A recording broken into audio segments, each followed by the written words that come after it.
নমস্কার বন্ধুরা, Mina kitchen home রেসিপিতে আপনাদেরকে সকলকে স্বাগত জানাই। আসুন এখানে আমি কি রান্না করব আপনাদেরকে আমি দেখাই। এখানে দেখুন মাংস আমি নিয়েছি। মাংসটা আমি টক দই, লঙ্কা গুঁড়ো, হলুদ, নুন, একটু সর্ষের তেল আর ধনেপাতা আর জিরে দিয়ে মাখিয়ে আমি এটা রেখে দিয়েছিলাম। এখানে আলু নিয়েছি, পেঁয়াজ কলি, টমেটো আর পেঁয়াজ কুচিয়ে রেখেছি। আমি এটা বানাবো, মাংসর ঝোল বানাবো। দেখুন কিভাবে করব, আপনারা ফার্স্ট থেকে শেষ পর্যন্ত ভিডিওটা অবশ্যই আপনারা দেখবেন। দেখুন আমি এখানে কড়াটা বসিয়ে দিয়েছি, গ্যাসটাও চালু করে দিয়েছি। কড়াটা আমার গরম হয়ে গেছে। আমি এবারে সর্ষের তেল কড়ার মধ্যে দিয়ে দিলাম। দেখুন আমি এবারে একটু হলুদ দিয়ে দেবো। তেলের মধ্যে আমি পরিমাণ মতন একটু সামান্য হলুদ দেবো, দিয়ে ভালো করে হলুদটা আমি নেড়ে নেব। এখানে আমি আলুগুলো আগে ভেজে নেব। আলুগুলো আমি দিয়ে দিলাম কড়ার মধ্যে। দেখুন আমি আলুটা এক পিঠটা উল্টে দেবো এবারে এইভাবে।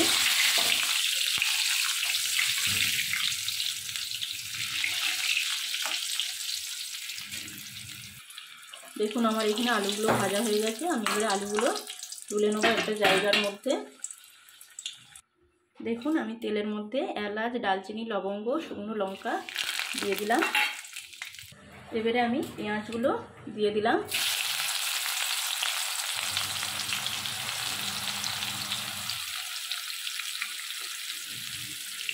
পেঁয়াজগুলো নরম হওয়ার জন্য আমি একটু নুন দেবো। দেখুন পরিমাণ মতন আমি নুন দিয়েছি, দিয়ে ভালো করে আমি এটা নেড়ে নেব।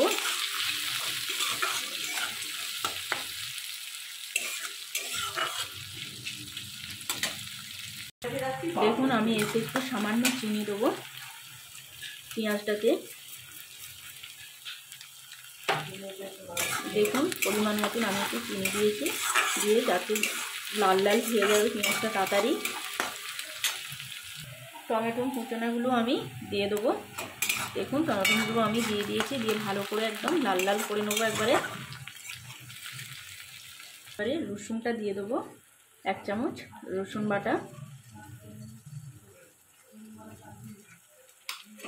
রসুনটা আমি ভালো করে ভেজে নেব।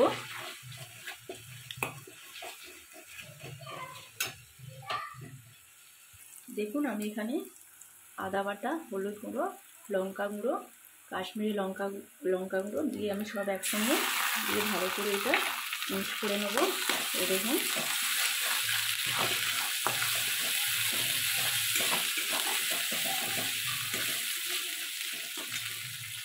দেখুন সামান্য আমি জল দেবো, দিয়ে ভালো করে মশলাটা আমি কষে নেব।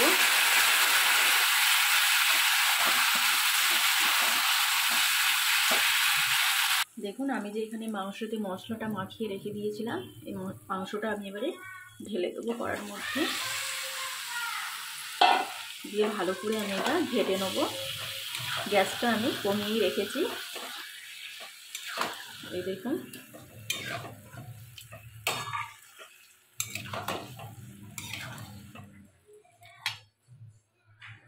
দেখুন আমি মাংসটা একটু চাপা দিয়ে দেবো, 8 ঘন্টার মতন আমি চাপা দিয়ে রাখবো। দেখুন এর মধ্যে আমি যে আলুগুলো ভেজে রেখেছিলাম, আলুগুলো আর পেঁয়াজ কলিগুলোও আমি দিয়ে দেবো, দিয়ে ভালো করে আমি এটা মিক্স করে নেব। এই দেখুন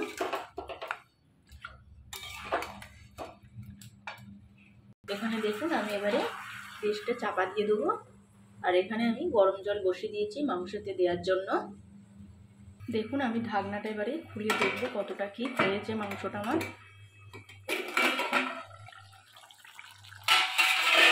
এই দেখুন আমি এখনো 1 ফোঁটাও মাংসে জল দিইনি। দেখুন কত বেরিয়েছে, জল বেরিয়েছে, দারুণ গন্ধ বেরিয়েছে, কালারটাও দারুণ লাগছে একদম দেখতে। দেখি সেদ্ধও হয়ে গেছে মাংসটা আমার। এই দেখুন আমি এবারে পরিমাণ মতো একটু জল দেবো সামান্য। এই দেখুন সামান্য আমি জল দিয়েছি, দিয়ে ভালো করে আমি এটা নেড়ে নেবো। আমার মাংসতে নুন মাখানাই আমি মাখিয়ে রেখেছিলাম, এখন জল দিয়েছি, তার মধ্যেও আমি একটু নুন দেবো, পরিমাণ মতন আমি নুনটা দেবো। দেখুন পরিমাণ মতন আমি নুনটা দিয়েছি, দিয়ে ভালো করে আমি এটা ঘেঁটে নিলাম। কালারটা দারুণ লাগছে একদম দেখতে।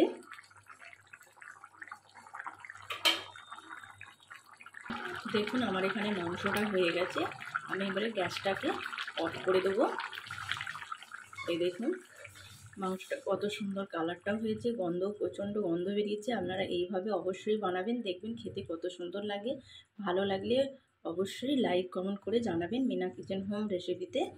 আমি একটা জায়গার মধ্যে ঢেলে আপনাদেরকে আমি দেখাবো। দেখুন আমি মাংসটা একটা জায়গার মধ্যে ঢেলে রেখে দিয়েছি। আপনাদের ভালো লাগলে অবশ্যই লাইক করে জানাবেন মিনা কিচেন হোম রেসিপিতে। এই দেখুন কত সুন্দর গন্ধও বেরিয়েছে, এইভাবেই আপনারা বাড়িতে বানাবেন। দেখুন এই দেখুন আপনারা।